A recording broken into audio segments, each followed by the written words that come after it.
Hi everyone, कैसे हो आप लोग। आई होप आप लोग बहुत मज़े कर रहे होंगे। तो दोस्तों, आज जो मैं आपको पढ़ाने जा रहा हूँ वो बिहार बोर्ड के स्टूडेंट के लिए बहुत ज़्यादा इंपॉर्टेंट चैप्टर है। जो चैप्टर आज हम पढ़ने जा रहे हैं उसका नाम है एन एपिटैफ, जो लिखी गई है वॉल्टर डिलेमेयर द्वारा।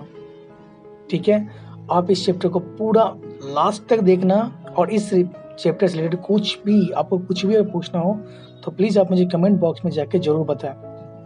ठीक है, तो एनेपिटैफ का मतलब क्या होता है हम जान लेते हैं।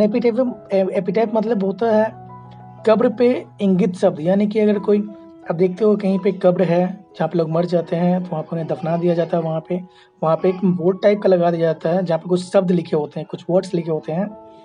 ठीक है, उन्हीं को हम लोग एपिटैफ बोलते हैं। और ये जो राइटर हमारे बहुत अच्छे राइटर हैं जिनका नाम है वॉल्टर डिलेमेयर। याद रखिएगा कि राइटर से ऑब्जेक्टिव में क्वेश्चन जरूर पूछा जाता है, इसलिए आप लोग राइटर को जरूर याद रखें। ठीक है, साथ ही साथ मैं आप लोग को एक चीज़ और बताने जा रहा हूँ जो बहुत ज़्यादा इंपॉर्टेंट है। इस वीडियो को आप लास्ट तक जरूर देखना, और देखने के बाद अपने दोस्तों के साथ जरूर शेयर करना। और अगर चैनल पर नए हो तो जरूर सब्सक्राइब करना, मैंने बहुत सारे वीडियोस अपलोड कर रखे हैं, आप उन्हें भी जाकर जरूर देखना। ठीक है, चलिए अब हम बढ़ते हैं अपनी समरी की ओर।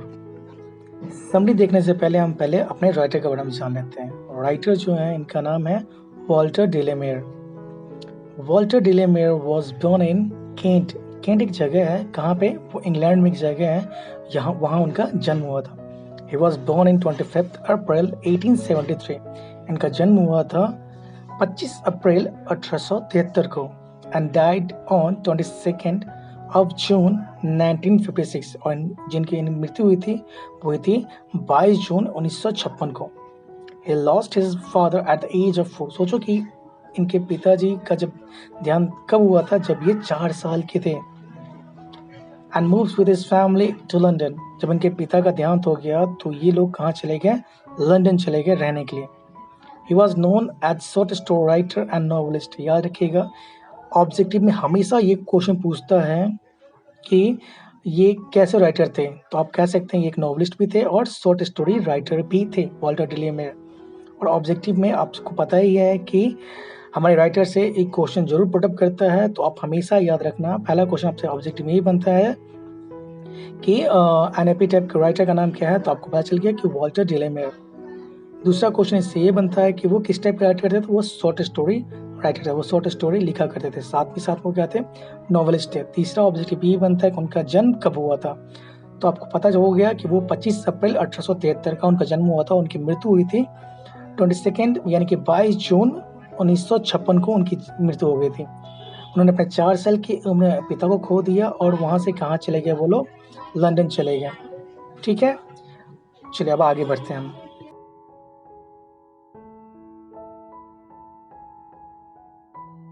चलिए तब हम अपने समरी को देखते हैं। इस समरी में ये जो कविता है उसमें एक औरत की खूबसूरती के बारे में बताया गया है जो अब इस दुनिया में नहीं रही है। कवि कहना चाहते हैं कि वो जो औरत थी जो अब मर चुकी है वो बहुत खूबसूरत थी, लेकिन अब उसके बारे में कोई जिक्र नहीं करेगा। वो कहते हैं कि जो बाहर की खूबसूरती होती है वो बस जीवन के पहले तक ही होती है, मरने के बाद उसकी खूबसूरती की कोई महत्व नहीं रह जाती है। चलिए अब हम देखते हैं अपनी कविता को। An epitaph is written by Walter de la Mare. He was known as a short story writer and novelist. The poet expressed his sad feelings for a beautiful who is now no more। No more का मतलब होता है इस दुनिया में नहीं है अब। ठीक है, तो ये जो कविता लिखी गई है, आपको पहले बता दिया कि जो राइटर का नाम है वॉल्टर डिलेमेयर है। वो बहुत अच्छे से जाने जाते हैं छोटी छोटी कहानी लिखने के लिए, वो बहुत ही ज़्यादा नामचीन है इसी मामले में। तो वो अब एक छोटे से वो नॉवलिस्ट भी थे। और इस कविता में the poet express his sad feelings for a beautiful who is now no more. वो अपनी फीलिंग्स, जो अपनी उदासी वाली फीलिंग है, वो ये इस कविता में बयां करते हैं। वो एक लेडी के बारे में तारीफ़ करते हुए बयां करते हैं, भले वो बहुत उदास हैं, वो लेडी अब इस दुनिया में नहीं है। It is Tom of a death. Tom मतलब होता है जो कब्र होता है, उसे बोलते हैं। ठीक है, body where lies a beautiful lady. He considers her the most beautiful and charming lady that was ever born in the West Country। वो कहते हैं कि यहाँ जो बॉडी लाइज मतलब लेटी हुई है, जहाँ जो बॉडी लेटी हुई है वो एक लेडी की है, ठीक है, जो बहुत खूबसूरत थी, जो बहुत चार्मिंग लेडी थी, ठीक है, जो वेस्ट कंट्री यानी कि वेस्ट में जो कंट्री है उन सब उस कंट्री में सबसे ज़्यादा खूबसूरत औरत जो थी वो यही औरत थी। But when she was death her beauty vanishes, vanish मतलब खत्म हो जाना होता है। कहते हैं कि अब उसके मरने के बाद उसकी जो सुंदरता है वो अब खत्म हो चुकी है। The poet says that beauty is rare however it vanishes once death. वो कहते हैं कि जो हमारे पोएट है वो कहते हैं कि जो सुंदरता होती है वो बहुत कम दिनों के लिए होती है, ठीक है, मरने के बाद वो सुंदरता की कोई अहमियत नहीं रह जाती है। चलो कितनी भी खूबसूरत हो लेकिन मरने के बाद उनकी सुंदरता की कोई अहमियत नहीं रह जाती है। There is no one up to remember there is no one to remember his beauty her beauty होना चाहिए, यहाँ पे हिज नहीं होना चाहिए था, हर होना चाहिए था, her beauty after the person dies. अच्छा यहाँ पे वो लेडी के बारे में नहीं बोलते यहाँ पे, इसलिए सही है, ठीक है, वहाँ किसी की ब्यूटी के बारे में बता रहे हैं कि मरने के बाद कोई किसी की सुंदरता को याद नहीं रखता। जो मर गया वो हो सकता है उसके जो बहुत खूबसूरत इंसान हो या कोई औरत भी हो सकती है, ठीक है, तो मरने के बाद उसकी खूबसूरती को कोई नहीं ध्यान रखता।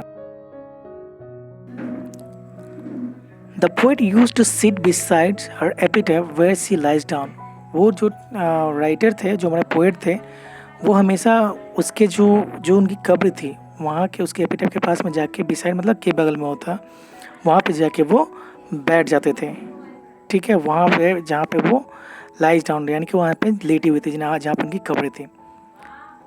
Therefore he regrets after the death of beloved that nobody will remember her, praise her beauty। वो कहते हैं कि मरने के बाद फिर वो यही लाइन कहते हैं कि मरने के बाद जो सबसे ज़्यादा प्यारा होता है ना, उनकी जो बिलव्ड थी यानी कि बहुत प्यारा, जिससे वो सबसे ज़्यादा प्यार करते थे, अब उसे कोई याद नहीं रखेगा, उसकी ब्यूटी को कोई याद नहीं रखेगा एक्सेप्ट मी, सिवाय उनके। एंड वी शुड नॉट जज any one for his outer beauty but we must, हाँ तो हम लोग क्या पढ़ रहे थे, but we must look for the inner qualities. वो कहते हैं कि यहाँ जो लेडी हैं जो जिनसे वो सबसे प्यार किया करते थे वो अब इस दुनिया में नहीं है, उन्हें कोई याद नहीं रखेगा भले वो कितनी खूबसूरत हो, सिवाय उनके, ठीक है।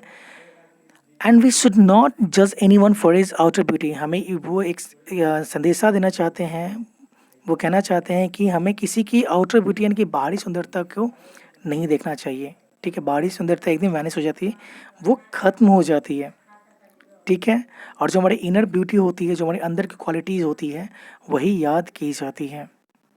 दोस्तों ये बहुत खूबसूरत कविता है और ये बहुत ज़्यादा इम्पोर्टेंट समरी भी है, आपके एग्ज़ाम में ये पूछा जाता है। तो आपको क्या करना है, इस समरी को पूरा पढ़ना है और याद भी करना है। इसमें जितने भी ऑब्जेक्टिव्स होंगे मैं बाद में बता दिया करूँगा, लेकिन कुछ ऑब्जेक्टिव्स हैं जो आपको याद रखने चाहिए, ठीक है। चलिए, तो आप मेरे चैनल को सब्सक्राइब कीजिए और लाइक ज़रूर कीजिए ताकि मैं और वीडियोज़ आपके लिए लेके आ सकूं। तो दोस्तों आज के लिए इतना ही, लेकिन मैं जाने से पहले एक और बता दूं कि आप मैंने बहुत सारे वीडियोज़ मैंने 12th के लिए अपलोड कर रखे हैं और बहुत सारे स्टूडेंट हैं जो एसएससी और बैंक पीओ की तैयारी करते हैं, उनके लिए मैंने बहुत सारे वीडियोज़ अपलोड कर रखे हैं। तो आप इस वीडियो को लास्ट तक देख ही चुके होंगे, तो आप इस वीडियो को शेयर भी करें, लाइक भी करें और हमारे चैनल को सब्सक्राइब करें। तब तक के लिए bye bye and good luck.